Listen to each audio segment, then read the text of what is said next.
no sentido de que a gente tem que abrir mão de muitas coisas aqui nesse mundo para viver com o Senhor. Precisamos olhar para o Senhor. Os nossos olhos precisam estar fitos no Senhor.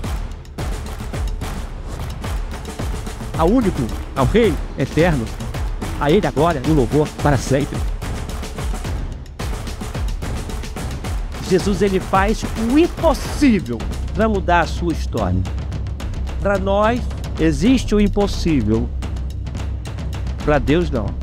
A palavra diz que para Deus, tudo é possível.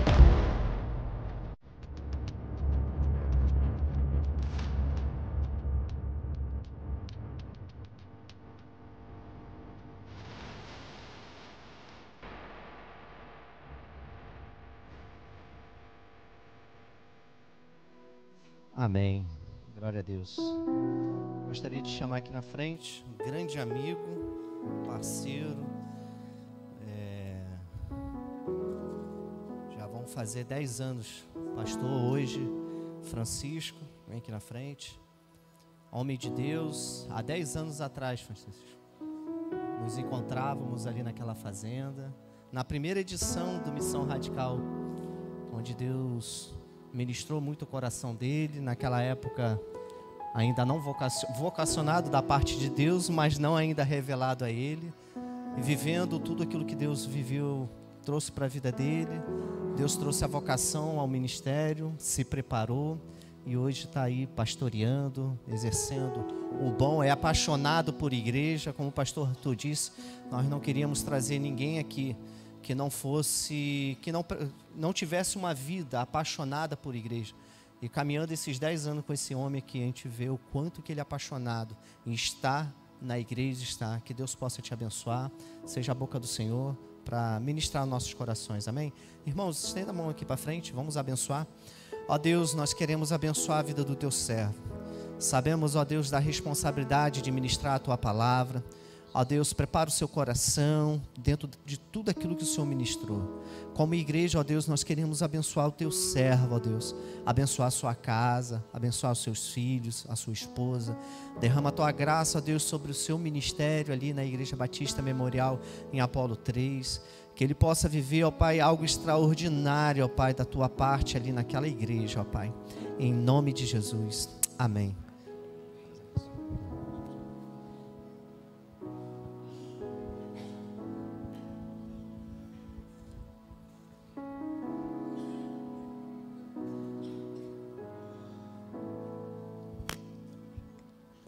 Que a graça abundante, que a graça que eu não mereço, e por isso mesmo se chama graça, esteja sobre a nossa vida, né, de forma tremenda nessa noite. Amém, queridos? É um prazer estar aqui. É uma alegria muito grande estar aqui. Me sinto tão honrado em poder estar aqui e subir a este púlpito. Agradeço ao querido amigo, mestre, mentor, pastor Arthur, que tem parte no meu chamado, tem parte aí na minha formação, porque é um homem que eu admiro, é o líder que eu procuro seguir, é uma pessoa que dou muito valor a cada conselho, a cada instrução que ele passa para mim. E, querido, eu lembro, sentado aqui, me veio à memória, e aí eu puxei no calendário para saber exatamente o dia, né? 2 de agosto, pastor Gustavo, 2 de agosto de 2015, eu vim aqui, sentei ali, tinha um tapume aqui, porque estava em obra, tinha uma divisão aqui, eu sentei ali, e eu vim convidado por Claudete, não sei quem lembra da Claudete, né? Uma grande amiga, foi minha líder na época de adolescente, e ela tinha me ligado uns dias antes falando assim: tive uma desistência e tenho uma vaga para a primeira edição do projeto Missão Radical. Você quer? Eu falei, quero. Não sabia o que era, não fazia ideia. Você vai precisar vir na igreja no domingo para preencher sua ficha. Cheguei aqui. Cheguei todo motivado, cheguei cedo. E aí fiquei aguardando. O pastor Arthur falar sobre o radical, ele não disse uma palavra, não teve um momento de oração, não teve nada. Eu já fiquei, terminei o culto, falei assim, que negócio é esse que vai acontecer no próximo final de semana? E ninguém citou uma palavra sobre isso. Que projeto grandioso é esse? E queridos, louvado seja o Senhor, que no outro final de semana, Dia dos Pais, primeira edição do Missão Radical, eu fui tremendamente impactado. Saí de lá transformado, com uma visão diferente do Evangelho. Saí de lá sacudido, porque Deus já havia falado comigo sobre o ministério, mas eu estava fugindo, não tinha dado a resposta ao Senhor. E lá eu tive que responder ao Senhor. Por isso eu tenho uma dívida de gratidão com essa igreja, porque ela é instrumento de Deus na minha vida. E aí, a partir daí, passei a frequentar a Pibro, Essência hoje, de uma forma mais próxima. E até o período que iniciou-se a pandemia, eu participei de praticamente todas as edições do Missão Radical. Pós-pandemia, já ficou mais difícil, as questões ministeriais me impediram de estar presente. Mas hoje o pastor Gustavo já puxou minha orelha e ele me quer no próximo Missão Radical, né? Se Deus permitir, estaremos juntos para a glória de Deus, né? Sou pastor de uma linda igreja, uma igreja apaixonada por Jesus, chamada Memorial em Apolo 3, a Igreja Batista Memorial em Apolo 3. Hoje nós usamos apenas Memorial, né, numa questão estratégica, uma igreja que está ganhando aquele bairro para Jesus. Ela fica bem na divisa entre o município de Itaboraí e de São Gonçalo. E por conta dessa questão geográfica, trouxe para nós um privilégio muito grande, uma dupla responsabilidade que temos com a cidade de Itaboraí e também com a cidade de São Gonçalo. E Deus colocou algo em nosso coração que nós iremos ganhar.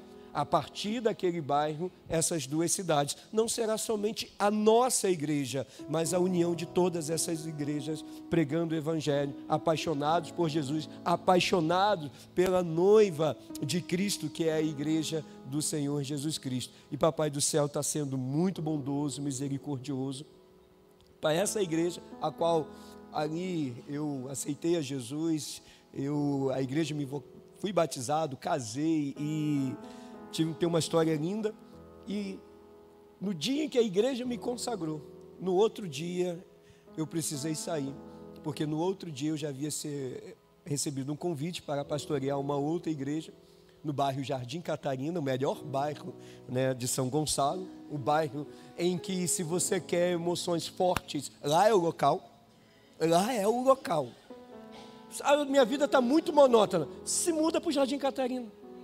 Ou vai frequentar uma igreja no Jardim Catarina. Vai acabar com isso, rapaz. Você vai ter emoção quase que todos os dias, quase que todos os cultos, né? E fiquei lá durante 3 anos e meio. Foi uma experiência maravilhosa, né? Como vi o poder de Deus agindo naquele local e como fomos assim impactados, né? E aí, entendendo Deus no meu tempo lá, a igreja a qual me enviou para o seminário, me consagrou, me convidou para então substituir o pastor, meu amigo, meu mentor também, meu professor, meu mestre, pastor Roberto Carneiro, que estava na igreja há 37 anos, e eles me convidaram para estar voltando, e assim assumi essa igreja há cerca de 1 ano e meio, e estamos vivendo um tempo maravilhoso. Hoje temos um time pastoral, não pastoreio sozinho, somos 7 pastores, e hoje é dia do pastor, né? E parabéns, pastores da Essência, que Jesus vos abençoe grandemente, né? Pastor Arthur, ele fez uma pegadinha comigo, me convidou, e eu fiquei feliz da vida, não tive como recusar, não olhei a agenda, domingo minha agenda está livre, a igreja eu vou. Aí 1 mês depois ele falou assim, eu só tenho um detalhe que eu não te avisei, é dia do pastor, né? Aí eu falei, nossa, no dia do pastor eu não vou estar na minha igreja, mas tudo bem, eu estou na igreja de Jesus Cristo, somos uma única igreja, né? Mas é um prazer estar aqui. Sou casado com a mesma mulher, apaixonado desde 1995, não sou casado desde 95, eu sou novo, tá? Mas começamos a namorar em 95 e temos uma linda história.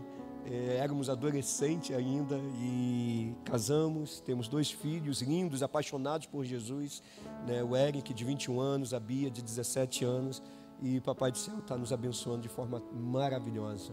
E só agradeço a Deus por tudo aquilo que o Senhor tem realizado na minha vida. Feliz de estar aqui, triste por uma questão. Algumas que eram crianças já estão maiores do que eu. Gabriel, que estava tocando aqui, as filhas de Jeiel, que já estão imensas, né? Eu conheci tudo criança, aí eu percebi que eu estou ficando velho, né? Mas eles também ficarão e você também está ficando, né? Mas vamos à palavra de Deus e aquilo que o Senhor colocou em meu coração, que se existe alguma resistência ainda em seu coração para receber algo do Senhor nessa noite, que você possa jogar por terra, que você possa abrir o seu coração, que você possa fazer uma oração ao Senhor, dizendo: Senhor, fala comigo. O Senhor já está falando desde o primeiro minuto deste culto.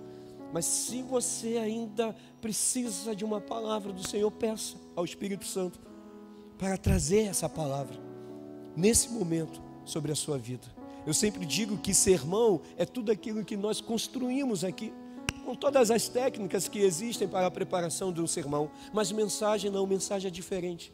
Mensagem é uma frase, mensagem é um versículo, mensagem é uma palavra. E é aquilo que o Espírito Santo ministrou ao seu coração. Até porque a gente não consegue gravar um sermão inteiro. Mas tem sempre uma palavra, uma frase, algo que o Senhor quer falar conosco. Então que esteja com o seu coração e com a sua mente voltada para o Senhor, aberta para que o Espírito Santo de Deus fale ao seu coração. Amém, queridos? Eu quero começar fazendo 2 perguntas. Você tem ideia do quanto é amado por Deus? Você tem noção de quanto Deus nos ama? Você tem ideia de quanto custou esse amor de Deus por cada um de nós? Porque você sabe que esse amor de Deus foi necessário para que nós porque venhamos a conhecer esse amor, foi necessário um sacrifício tão maravilhoso. Porque sem esse sacrifício, sem esse amor sacrificial, estaríamos perdidos. Você consegue imaginar como seria a sua vida sem Jesus? Você consegue imaginar como seria a sua vida sem estar em comunhão em uma igreja a qual Jesus ama, se entregou por ela, amou até o fim?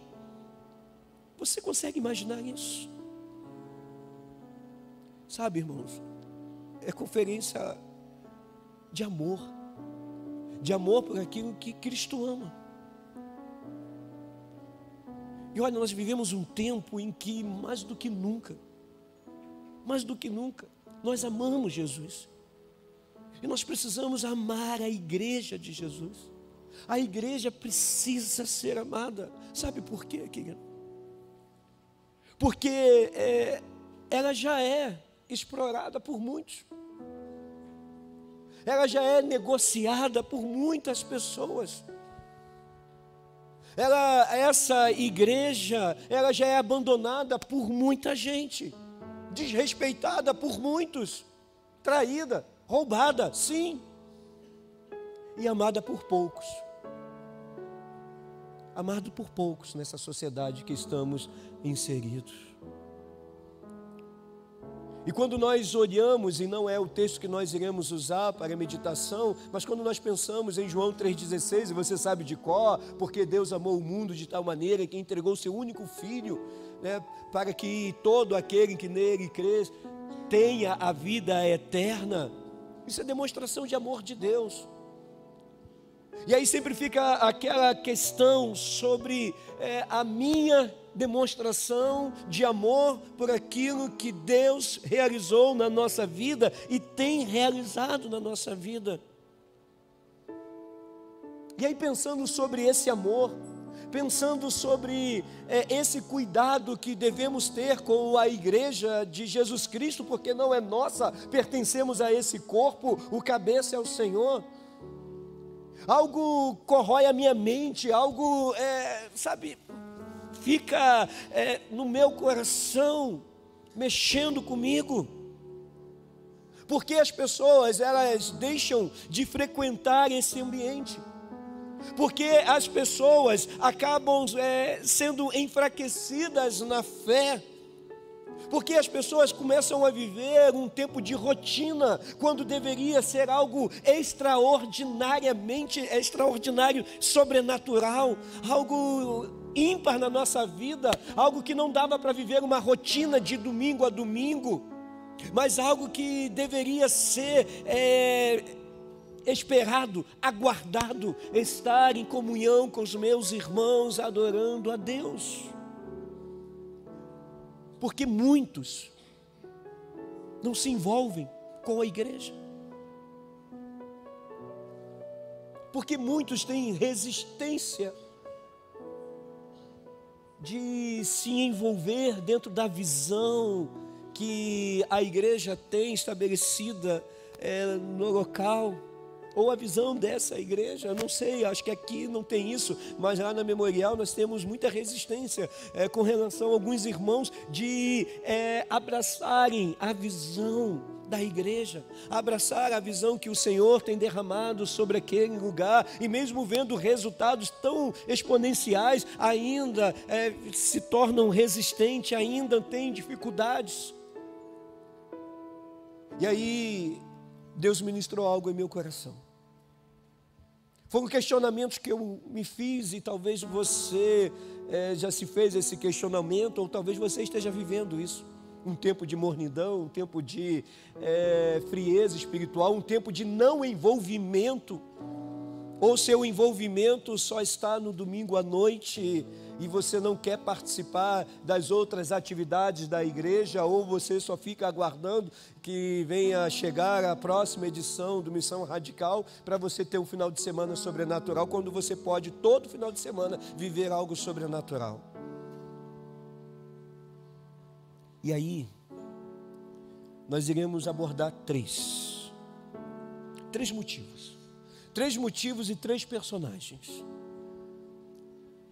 3 motivos que eu entendo que não são simplesmente desculpas, mas experiências, sim.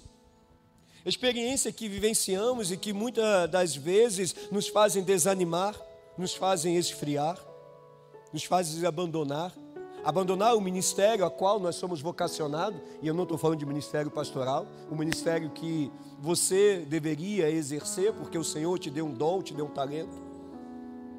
Não se envolver com essa igreja. E a primeira abordagem que nós iremos utilizar vai falar sobre o não envolvimento por conta de dores que passamos. Dores de perdas,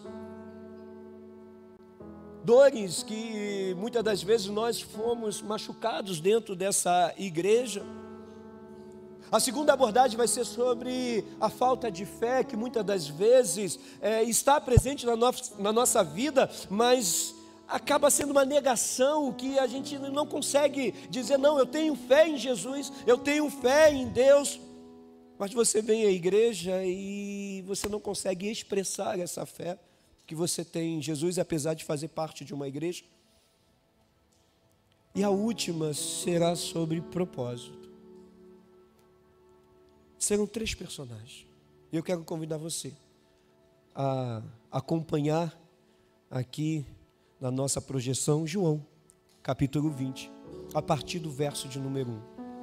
E aí eu vou pedir que a mídia fique atento, porque eu vou ler alguns versículos e irei comentar sobre alguns, e nós iremos assim caminhando e iremos como se estivéssemos conversando, né, batendo um papo sobre isso. E o primeiro apontamento é que não permita que as dores sejam furtadores da promessa de Deus. O texto em questão, ele vai falar depois de um final de semana aterrorizante, um final de semana de incertezas, Um final de semana de muito luto, de muita dor. Um final de semana de muito medo. Porque na quinta-feira, que antecedeu esse João capítulo 20, o Messias, o prometido, ele é preso. Você conhece a história? Ele é preso. Ele passa uma noite inteira sendo açoitado, sendo julgado, sendo sabatinado pelos religiosos da época. É levado a uma fortaleza chamada Antônia, e ali ele passa por toda a sabatina. Os seus discípulos os abandonam, fogem. No domingo, na sexta de manhã, ele é julgado e condenado à morte mais terrível.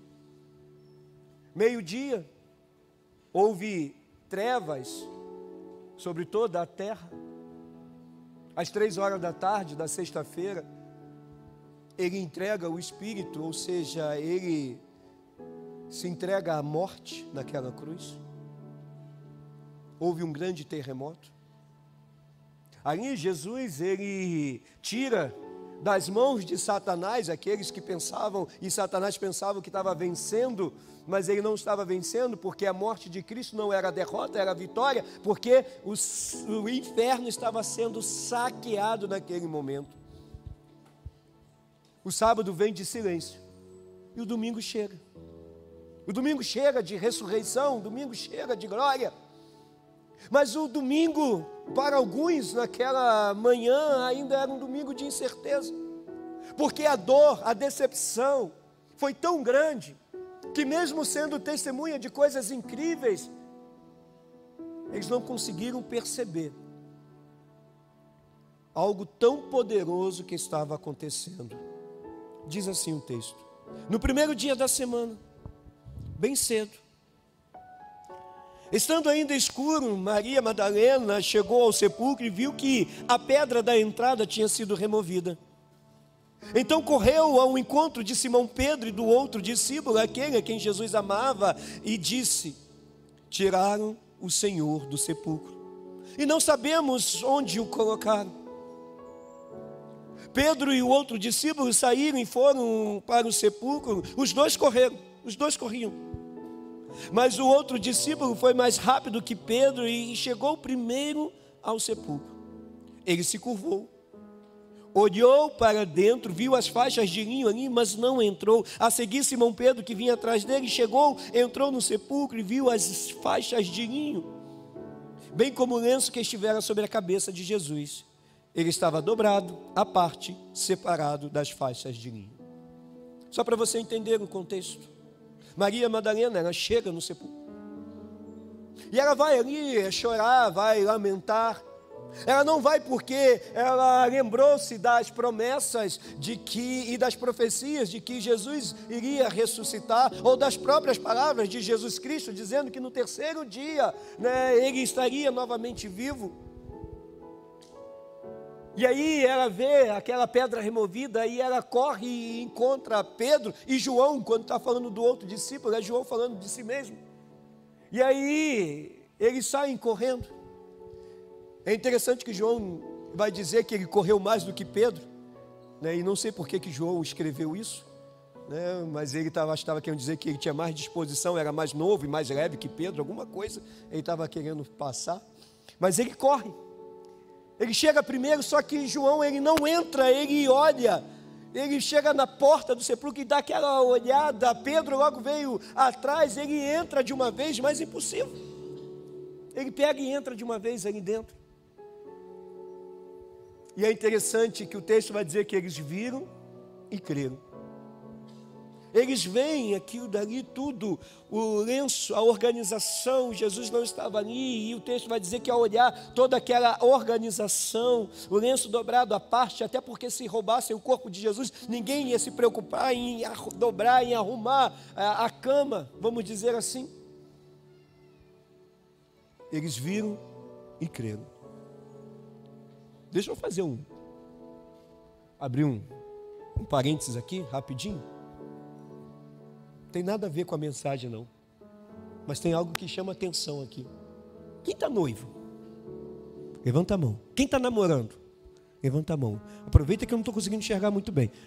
Quem está namorando? Levanta a mão alto assim. Você aqui que está namorando? Show. Quem quer namorar? Levanta a mão. Que bacana, hein? Graças a Deus. Louvado seja o Senhor. Agora você perceba uma coisa no texto. Jesus ressuscitou. Jesus venceu a morte. Olha só, Jesus enfrentou a cruz, né? Esmagou a cabeça da serpente, né? Vence a morte, né? O último inimigo, e o último inimigo não era Satanás, porque Satanás já estava derrotado, era vencer a morte é vencida. Jesus, ele ressuscita, e o que Jesus fez? Arrumou a cama. O lenço estava dobrado. Aí tem gente que namora, tem gente que está noivo, tem gente que quer casar, mas acorda de manhã, não tem coragem. Não tem coragem de arrumar a própria cama que dorme. Vamos voltar para I Love My Church, que é melhor, né? Deixa isso quieto. O texto vai dizer que, verso 8, depois o outro discípulo que chegara primeiro ao sepulcro entrou também, ele viu e creu.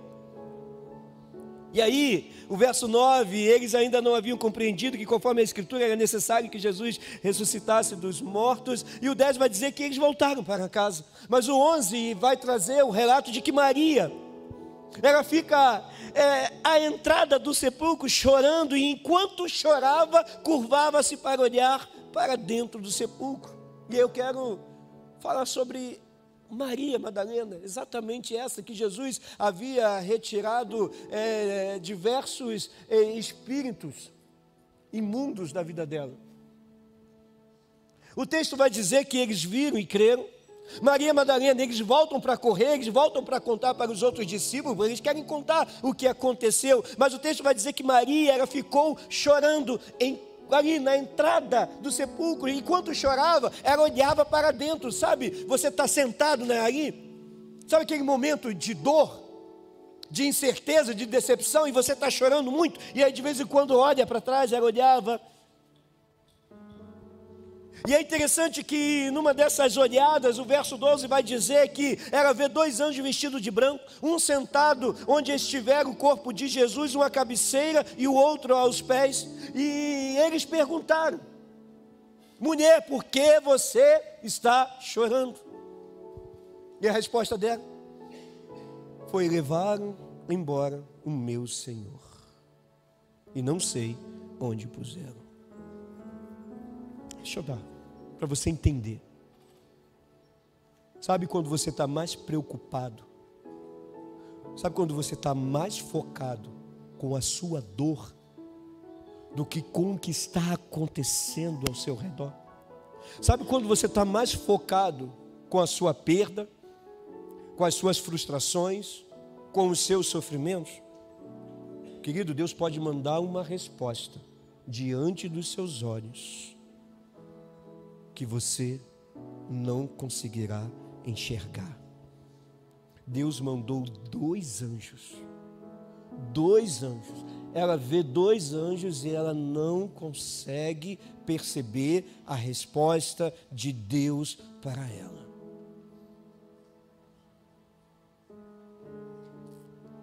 Sabe, talvez você, dentro de uma igreja, foi ferido, foi machucado. Sim. Eu ia perguntar quem nunca foi, mas seria, eu acho que seria colocar todo mundo dentro do mesmo pacote, e aí, creio eu que nem todos são machucados dentro de uma igreja, mas muitos são, principalmente quem está no ministério. Quer ser machucado? Aceita o chamado de Deus, você vai ser muito machucado, faz parte, são as dores. Mas essa mesma igreja, e que talvez que você não deveria ter sido machucado, que você deveria ter sido um local que você era para ser cuidado, era para ser um local de cura, que te machucou, e que tem sim muitas pessoas que passaram por ministérios, passaram pelos pequenos grupos de uma igreja e que hoje tem resistência, fala assim, eu não quero me envolver com nada, porque um dia eu me envolvi, e aí fizeram fofoca, e aí aquele líder fez isso, e aí aquele pastor ficou do lado daquele líder, e eu não quero, eu só vou para a igreja no domingo. Por quê? Porque eu fui ferido, porque eu fui machucado.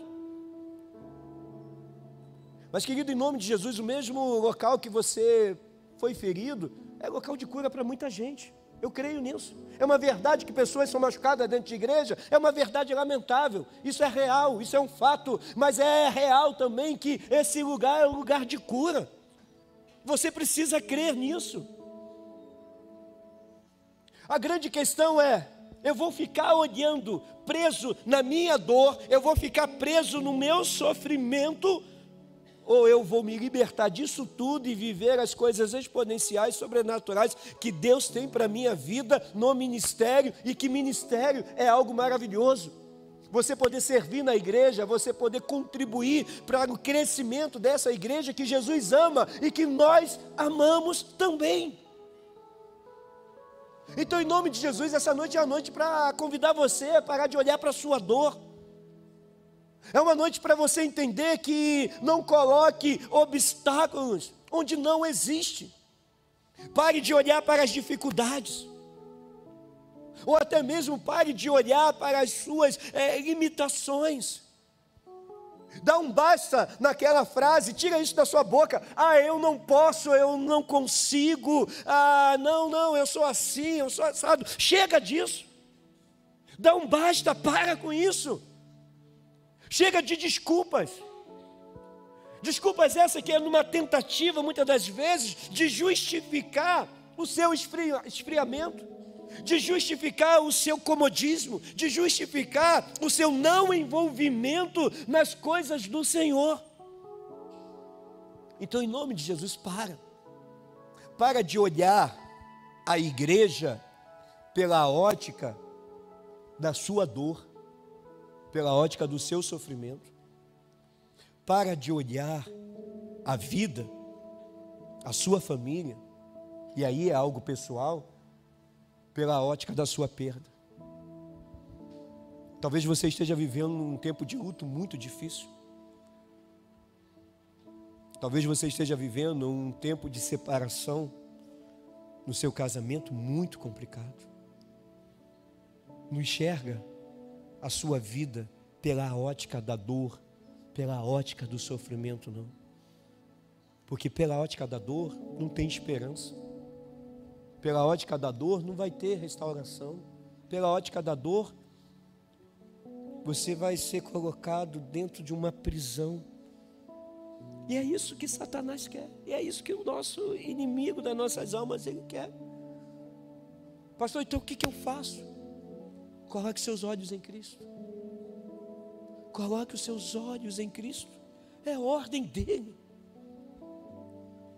Olha o que o salmista, Salmo 121, estou olhando para os montes, e ele se pergunta: de onde virá o meu socorro? O meu socorro vem da onde, querido? Do Senhor, que fez o quê? Os céus. Então olha para quem? Olha para Jesus. Se volta para o Senhor. Para de ficar na porta como Maria Madalena, chorando por algo que já não deveria estar chorando e deveria estar celebrando, porque a renovação, a restauração chegou, e você não consegue enxergar isso. Sabe, gente, eu fico imaginando Deus, e aí é versão Pastor Francisco, tá? Tetiose, quem assiste Tetiose? É bom, né? Versão Tetiose. Eu fico imaginando Deus já no céu. Isso não está na Bíblia não, tá, gente? Depois, vocês podem até perguntar ao pastor Arthur, e vai falar: não, isso não está na Bíblia. Não está mesmo não. Mas eu fico imaginando Deus já no céu, falando com os anjos, chamando: Miguel, olha só, Maria está lá na porta do sepulcro, chorando. Aí Deus fala assim: Miguel, manda 2 anjos lá para ela parar de chorar. Ela vai ver 2 anjos, ela vai entender o que aconteceu, foi algo sobrenatural. Aí manda, nada resolve. Aí Deus fala assim: filho, Olha Maria. Está lamentando ainda a sua morte. Está lá chorando por algo que ela deveria estar celebrando. Ela não está conseguindo enxergar as coisas maravilhosas que eu já realizei, porque ela ficou presa na dor. Ela está presa ainda na sexta-feira. Ela está presa ainda na Via Crucis. E ela não está conseguindo celebrar o domingo que já chegou. O domingo que já é real. Ela não está conseguindo.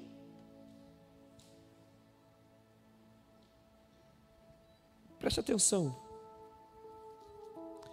Verso 15. Verso 14. Nisso ela se voltou e viu Jesus ali em pé, mas não o reconheceu. Ela vê Jesus e não reconhece. Disse ele, Jesus faz a mesma pergunta que os anjos. Mulher, por que está chorando? Quem você está procurando? Pensando ela que fosse o jardineiro, disse, se o Senhor o levou embora, diga-me onde colocou e eu levarei. Jesus lhe disse, Maria! Pastor, Jesus gritou, tem uma exclamação. Quando tem exclamação, tem algum professor de português aqui? Levanta a mão. Sim.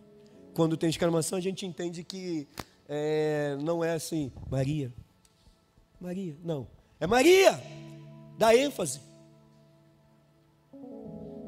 E aí ela responde, Raboni. Ela diz, mestre. E aí Jesus se voltando para ela tenta segurar Jesus. Jesus fala, não me segure, Maria. Não me segure. Mas não é lá em Atos 2 que veio a descida do Espírito Santo? Sim, ali veio de forma permanente. Ali ele desceu, se espalhou, chegou até nós e continuará se espalhando por toda a terra até a volta de Cristo Jesus. Mas antigamente, no tempo bíblico, do Antigo Testamento, ele só vinha sobre alguns profetas, reis, sacerdotes. No tempo de Jesus ele estava sobre Cristo, estava sobre o Senhor. Mas por que Jesus soprou sobre ele o Espírito Santo?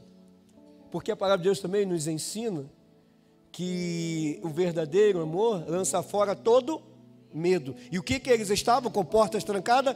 Com medo. E era necessário que esse verdadeiro amor, que era Cristo, dissipasse todo medo. Por isso Cristo sopra sobre eles o Espírito Santo de Deus.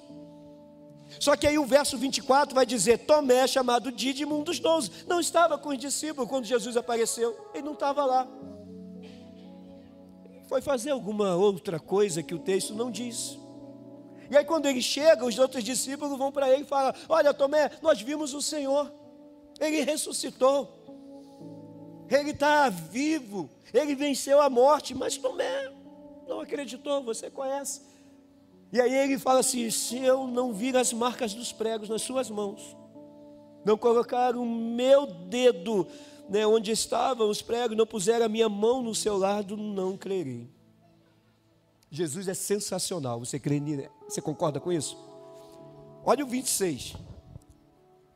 Uma semana depois,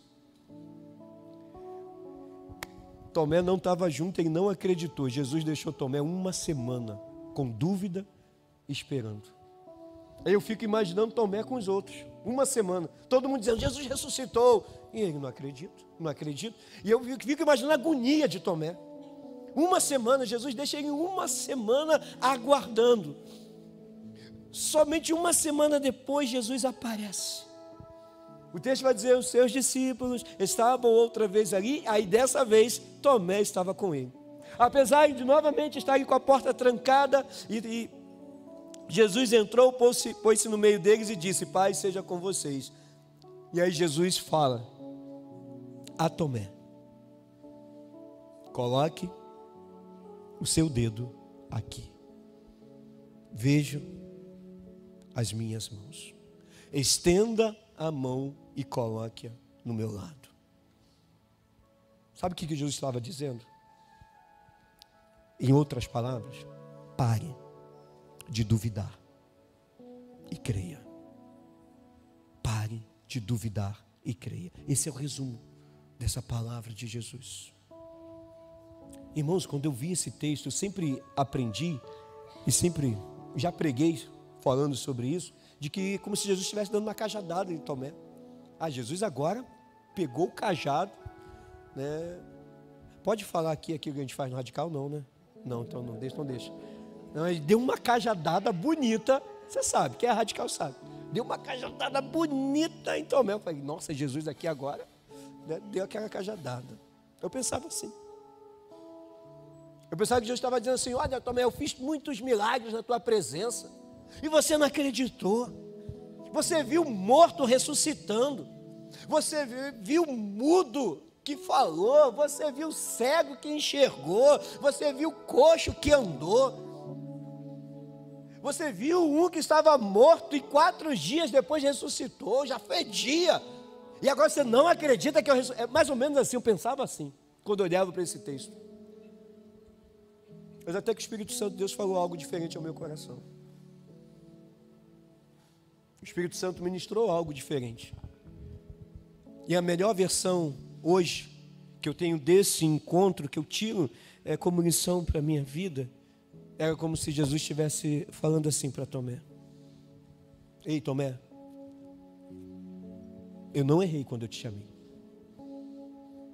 Eu não errei quando eu te chamei. Até porque quando eu te chamei, Tomé, eu passei uma noite inteira no monte, orando. E por orientação do Espírito, eu te chamei. Olha, Tomé, eu tenho uma obra que eu comecei na sua vida. Uma obra que eu irei completar na sua vida. Entenda, Jesus vai uma semana depois só por causa de Tomé. E isso significa que Jesus estava dizendo para Tomé, Tomé, se é para você continuar nessa jornada, se é para você voltar a crer, se é para você viver tudo aquilo que eu tenho para a sua vida, eu vim aqui só para que você creia, para que você olhe essas feridas, e se é necessário tocar, eu vim aqui para que você toque. Gente, é totalmente diferente. Jesus não estava batendo em Tomé. Sabe por quê? Porque nessa hora, o que Tomé faz? Tomé não fica envergonhado. Não. Tomé, ele fica quebrantado. Tomé, ele se quebranta. Tomé, ele diz, Senhor meu, Deus meu. Não é vergonha.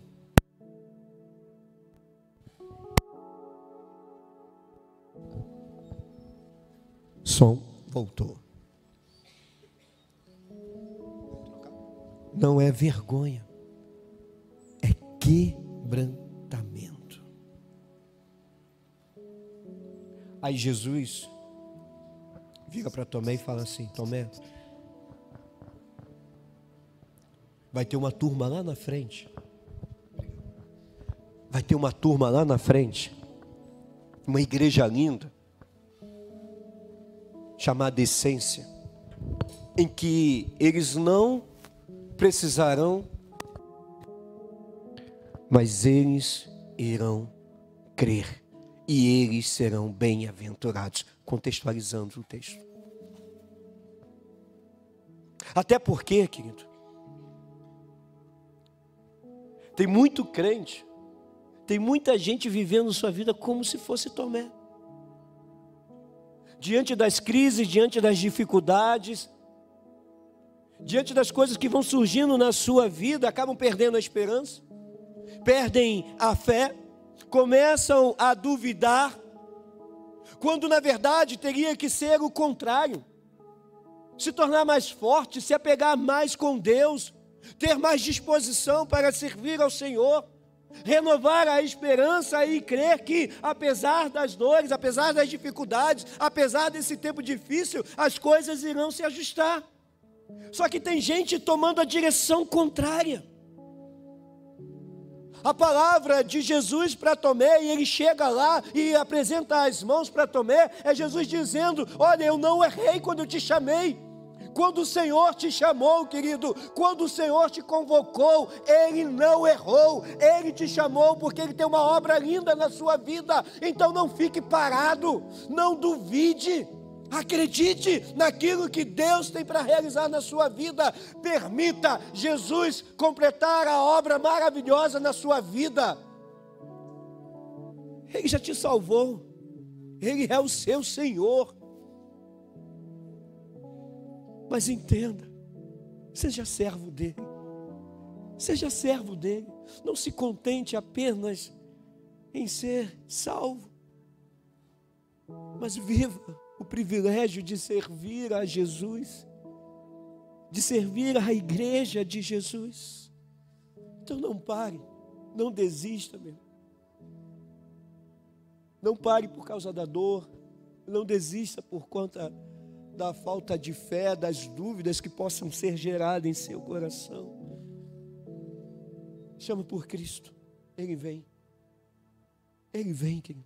E quando Ele vem para trazer restauração, Ele vem para colocar você novamente no trilho que Ele já tem determinado para a sua vida. Essa palavra está fazendo sentido para você nessa noite? Amém, queridos? E em último lugar, o último personagem está no verso 21.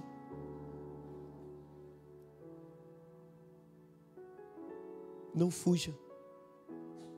Não fuja do seu propósito. Não leve uma vida sem propósito. Verso 21. A partir do versículo 1. Depois disso, Jesus apareceu novamente aos seus discípulos à margem do mar de Tiberíades, e foi assim.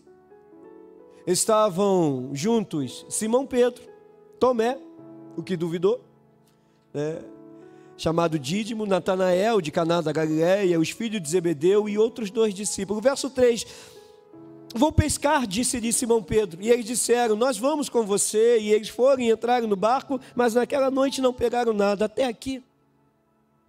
Olha a palavra de Pedro: vou pescar. E não tem dificuldade alguma em pescar, não é pecado pescar.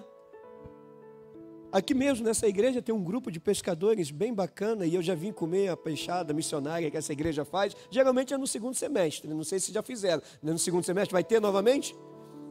Então se anima aí, pescadores. É bom demais. E vocês são muito generosos. Da última eu comi 3 peixes inteiros. Foi muito generoso. E não tem dificuldade alguma. Não existe pecado em pescar. A grande questão é que Pedro, ele sai do propósito do Senhor. E a outra grande questão que agrava isso é que Pedro, ele já havia se levantado de uma forma natural como líder daquele grupo. Ele já era o líder nato. A palavra dele tinha muito peso, as suas atitudes tinham muito peso para aquelas pessoas. E quando ele decide ir pescar, João diz: também vou. E aí ele leva Tomé, e aí ele vai levando todos os outros juntos. E aí você vê a importância, meu irmão, você que é líder. Você vê a importância. Você que é pai, que você que é pai? Levanta a mão. Você que é mãe. Aí você vê a importância quando chega no domingo de manhã e você diz assim: não vou na igreja não.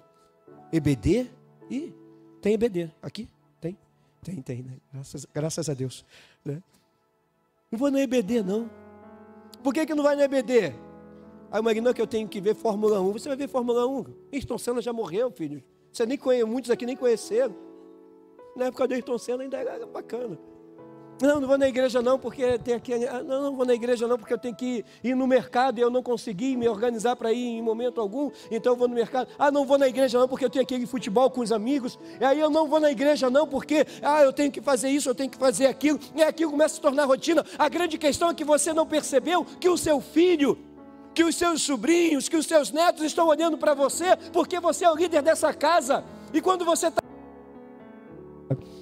está dizendo que existe algo muito mais importante do que estar juntamente com os seus irmãos, adorando a Deus naquele momento. Não que você não possa fazer outras coisas no momento em que a igreja está reunida, mas a grande questão é que isso não pode se tornar um hábito, mas acaba se tornando. Você deixa de ir um domingo, daqui a pouco são 2 domingos. Acho que já está na hora de acabar, que está falhando, né, o microfone. Eu já estou acabando, filho. E aí vai passando. E aí quando o seu filho se torna adolescente, ele já começa a ser, seus olhos deslumbrados com as coisas que esse mundo oferece. E aí ele olha para o pai, e ele não vê um pai apaixonado por Jesus nem pela igreja. Não, eu amo Jesus, mas não amo a igreja? Essa conta não bate, não fecha. Não fecha, filho, não funciona. Ele olha para dentro da sua casa, um pai que, não, vai ter uma festinha, vai ter algo assim, não vamos na igreja não. Mas já estou um mês sem ir na igreja, naquela EBD, eu já estou um mês sem frequentar o meu PG, porque naquele dia tem um futebol nesse horário, porque naquele dia a gente combinou de assistir uma série. E aí você vai negociando. E quem que está olhando isso? Seus filhos, seus netos, seus sobrinhos. E o que eles estão entendendo? Não é importante estar aqui. Pedro disse: vou pescar.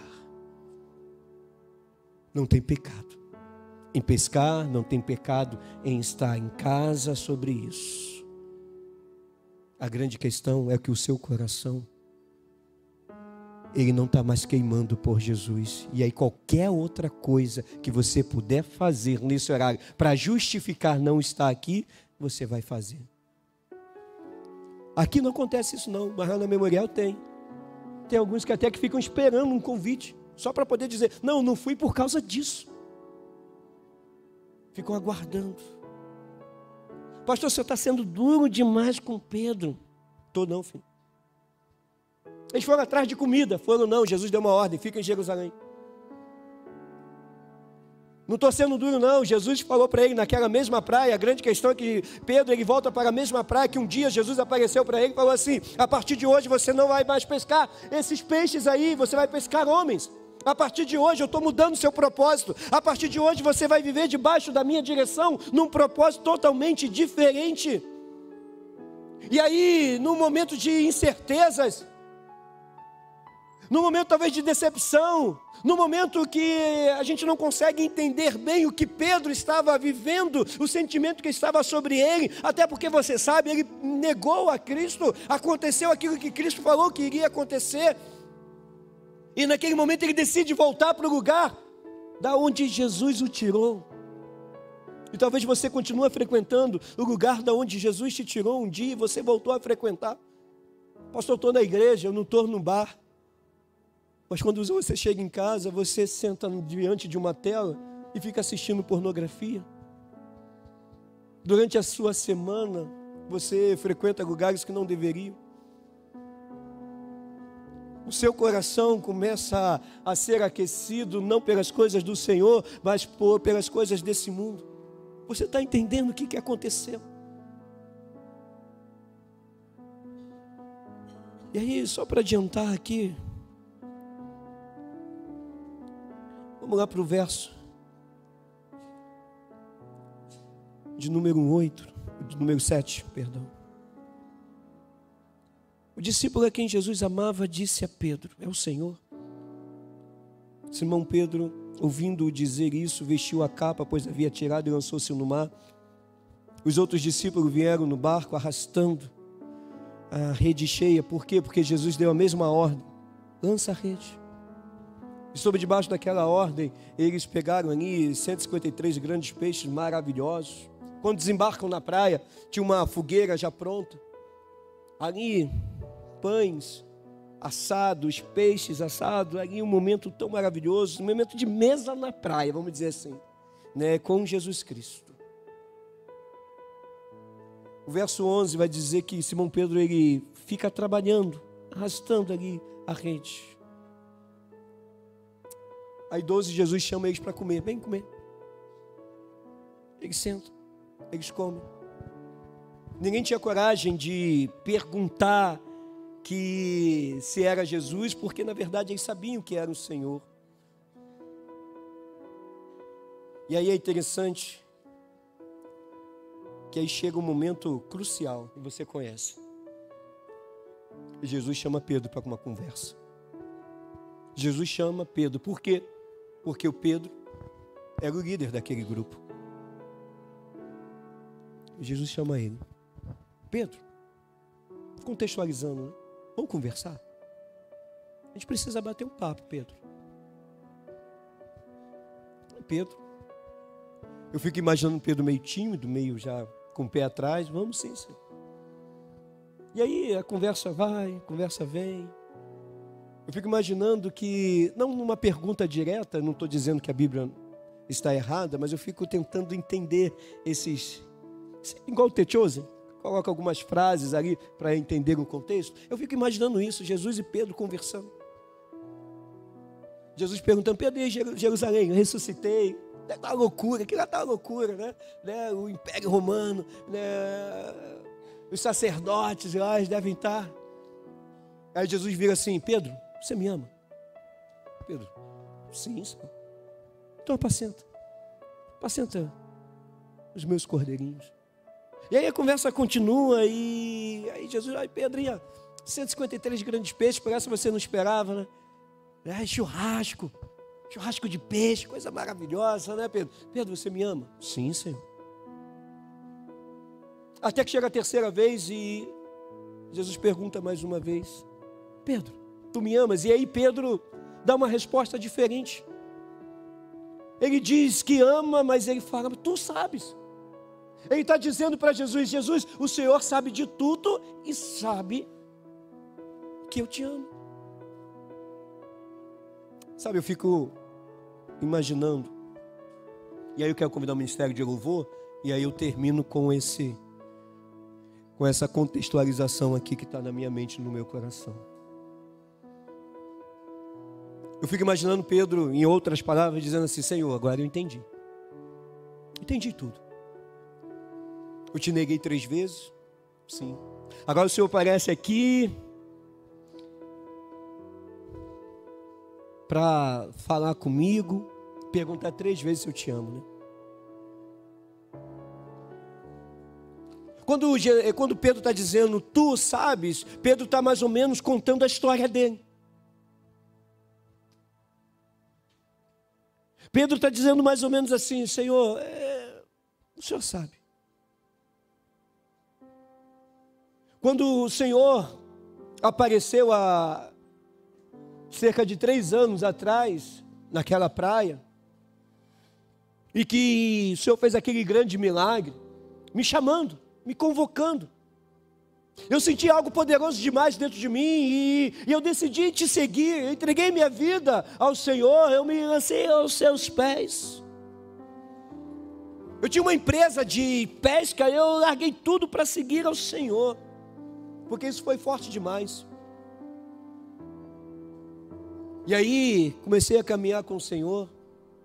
E é interessante, Jesus, porque aquilo que eu pensava que estava fazendo que era certo, muitas das vezes era errado. Eu me lembro daquele momento em que nós estávamos no Carmelo, e que apareceu Elias, Moisés, e aí eu falei, Senhor, coisa maravilhosa, vamos fazer 3 tendas aqui, vamos ficar aqui adorando, é muito bom. E aí o Senhor veio e me deu uma cajadada, dizendo, Pedro, não é aqui em cima que se trava as batalhas, mas é lá no vale. Eu lembro quando o Senhor me perguntou para nós, quem vocês acreditam que eu sou? Eu logo disse, tu és o Cristo, o Filho do Deus vivo.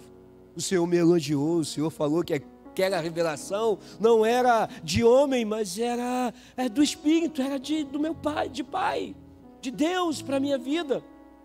Só que depois o senhor veio com um papo de que o senhor era necessário morrer, e eu disse, o senhor não vai morrer. E aí o senhor me repreendeu no meio de todo mundo, dizendo, afaste-se de mim, Satanás. O senhor me chamou de endemoniado na frente de todo mundo. Sabe, Jesus, eu não esqueço aquela noite. O Senhor falou que eu ia te negar. Como eu ia te negar? Eu estava disposto a entregar a minha vida pelo Senhor. Mas aí o Senhor me chama para orar junto, e eu não conseguia orar, os meus olhos não conseguiam ficar acordados, e eu tentava e não conseguia, e aí vieram aqueles soldados. Aí eu me levantei, eu falei, não, eu não vou negar Jesus. Eu peguei a minha espada, e era para acertar o pescoço de Malco, mas ele mexeu, e aí eu só cortei a orelha. O Senhor me repreendeu de novo, dizendo, não, Pedro, você não entendeu nada, você não compreendeu nada. E o Senhor faz um milagre na frente de todos, coloca ali novamente, refaz aquela orelha. Ah, Jesus, quando aquele galo cantou, eu entendi. Eu entendi que, apesar de te amar, eu entendi que eu não sirvo para isso. Eu chorei amargamente. E eu volto aqui para essa praia, sabendo que eu não sirvo para isso. Eu não sirvo para ser um discípulo. Eu não sirvo para ser um servo. Não. Mas se tem alguma coisa que eu sei, se tem alguma verdade nisso tudo, é o amor que eu sinto pelo Senhor. E o Senhor sabe. Pedro é restaurado pelo amor que ele tinha por Jesus.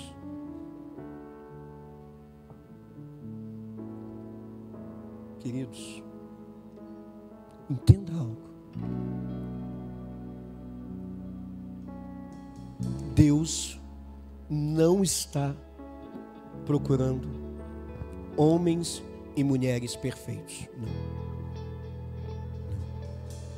Deus está à procura de homens e mulheres que sejam apaixonados por Jesus. Jesus, é isso, Pedro, é isso. Não quero perfeição. Eu não estou exigindo que você seja um homem perfeito. Eu só quero o seu amor. Eu só quero que você me ame. E você não conseguirá me amar do jeito que eu te amo, mas só em você ter o seu amor declarado por mim, viver apaixonado por mim, viver apaixonado pelas coisas que eu amo, já é o suficiente. Em nome de Jesus. Baixe sua cabeça aí nesse momento. Com muita responsabilidade sobre tudo que foi ministrado aqui nessa noite. Entendendo que nós devemos amar a Deus sobre todas as coisas, e você sabe disso. Mas de repente a dor, a frustração, a decepção. E aí nós falamos de 3 personagens que estavam com dores, decepcionados, que foi gerado incredulidade. E nós estamos falando de que era Jesus o principal personagem, e a qual estava tendo todo esse sentimento sobre eles, era por conta de Jesus. Mas todos eles foram restaurados, todos eles. Cristo foi ao encontro dos 3. Cristo foi ao encontro de Maria Madalena, restaurou, tirou toda a dor que ela estava sentindo. Cristo foi ao encontro de Tomé, fez com que a fé dele fosse renovada.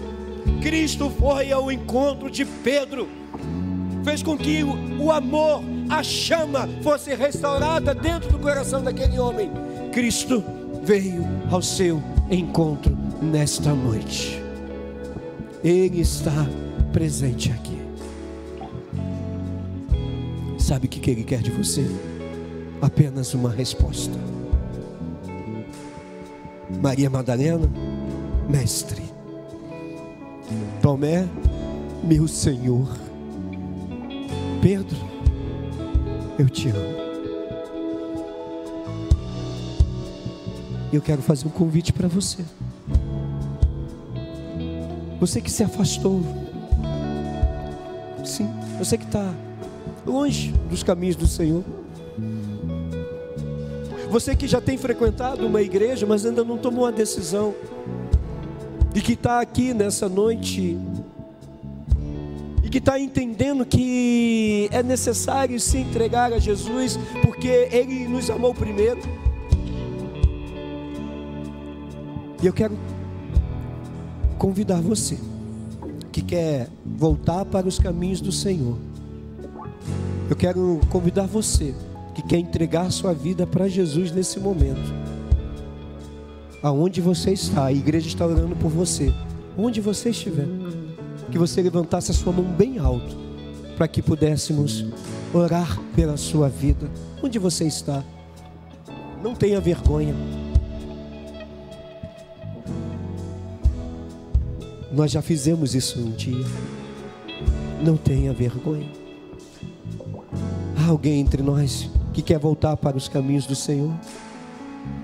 Há alguém entre nós que quer entregar a vida a Jesus nessa noite? Levanta sua mão onde você está. Pode ser um adolescente, um jovem, um adulto, já você que tem mais idade, não importa. Você não pode ficar longe. Você não pode ficar distante. E eu quero fazer um outro convite. Você que é membro da igreja e que alguma coisa travou a sua vida e você, de repente, uma dor, uma perda, uma decepção, e você está vindo, você tem vindo, você está vindo. E você quer dar um basta nisso nessa noite. Dê uma resposta àquilo que foi ministrado ao seu coração nessa noite. E não as minhas palavras, mas aquilo que o Espírito Santo falou ao seu coração. E eu quero convidar você. Você que quer consagrar a sua vida, você que quer tomar essa decisão de se envolver com essa igreja que não é do pastor Arthur, não são dos pastores aqui, mas é uma igreja de Jesus. Ele é o cabeça dessa igreja, Ele é o Senhor dessa igreja. E você não quer ficar de fora daquilo que Deus está realizando nesse lugar. Você quer voltar para aquele lugar que você deixou lá atrás, voltar ao ministério, voltar a servir nessa igreja, sair dessa vida de rotina, de cultos, mas se envolver de forma efetiva naquilo que Deus está realizando. Se você está querendo tomar essa decisão hoje, querido, onde você está, se coloque de pé, que eu quero orar pela sua vida também. Deus abençoe. Há mais alguém? Deus abençoe. Se coloque de pé. Dá um basta. Dá um basta na sequidão espiritual. Dá um basta. Essa igreja aqui, querido, sobre essa igreja, sobre os pequenos grupos, sobre as células dessa igreja, está tendo chuva abundante do Senhor, está tendo derramar de Deus sobre esse lugar. E nós devemos ser como terra seca, em procura desse derramar. Você não pode estar distante disso. Você tem que procurar esse derramar. Você tem que se mover em direção a esse derramar do Senhor. Louvado seja o Senhor. Nós iremos cantar uma canção. E se você quiser tomar uma dessas decisões de consagrar a sua vida, de entregar a sua vida para Jesus, de voltar para os caminhos do Senhor, durante o cantar dessa canção você vai ter essa oportunidade, em nome de Jesus. Vamos adorar o Senhor. Se coloque de pé. Amém, glória a Deus, muito obrigado, em nome dos pastores. Nós, aqui tem uma lembrancinha, pastor, além da lembrança do dia do pastor, uma lembrança da nossa igreja, né? Mas tiramos o pastor do dia do pastor lá junto às suas ovelhas, Igreja Batista Memorial, provavelmente alguns vão assistir depois, porque agora estão na celebração. Ó, pode deixar que cuidamos bem do seu pastor, ele é de vocês, que Deus abençoe. Vai ficar aqui ainda, ele vai dar a bênção. Não senta não, que já vamos finalizar. Vai estar só alguns recados. Pedir a todos que se coloquem de pé, nós vamos estar recebendo a bênção e que todos possam ter uma semana de vitória, uma semana de paz. Creio que essa semana, né, nós estamos falando tanto de amor. Essa semana, o que tem quinta-feira, irmãos? Quinta-feira é o quê? Dia dos Namorados. Dia dos Namorados. Então, maridãos, prepara aquela surpresa para a varoa, prepara aquela esposa, porque os casados também namoram. E você aí, ó, que está namorando, honra sua namorada, abençoa ela. Será uma semana abençoada. Amém, irmãos? Amém. Pastor, mais uma vez, gratidão a Deus pela sua vida. Então, se você recebe a bênção do Senhor, estenda a sua mão aí para a gente receber a bênção. Que o amor de Deus, o Pai, a graça de Jesus Cristo, Filho, as doces e santas consolações do Teu Espírito, esteja com o Teu povo, aqui, na Igreja Batista Essência, sobre cada célula aqui, sobre as famílias aqui representadas, e durante a semana dos Teus servos, que o Teu nome seja exaltado e glorificado. Amém e amém. Vão em paz, em nome de Jesus.